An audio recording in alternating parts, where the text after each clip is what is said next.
नमस्कार मित्रांनो. आज मला डिहायड्रेशन झालेलं आहे. डिहायड्रेशन म्हणजे पाण्याची कमतरता झाली. आत्ता जिम चालू केलेली होती आणि तेवढ्यात हे असं डिहायड्रेशन झालं. डिहायड्रेशन झाल्यावरती काय करायचं ते सांगतो.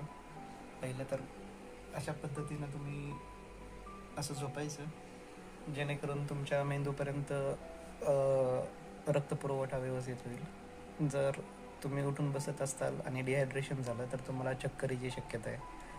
त्याच्यामुळं अशा पद्धतीने बसलात तर तुम्हाला चक्कर नाही येणार. दुसरी गोष्ट, तुम्ही ओ आर एस पिऊ शकतात किंवा आपलं लिंबू पाणी. या ठिकाणी मी लिंबू पाणी बनवलेलं आहे. आता हे लिंबू पाणी तुम्हाला डायरेक्टच नाही प्यायचं. लिंबू पाणी पिण्यासाठी तुम्ही एक एक गोट दर 1 ते 2 मिनटामध्ये तुम्ही पिऊ शकतात.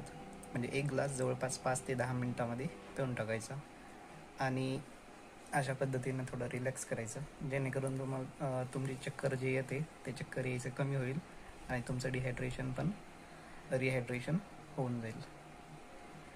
बघूयात आता पुढच्या व्हिडिओमध्ये मी शेअर करतो बाकीच्या गोष्टी.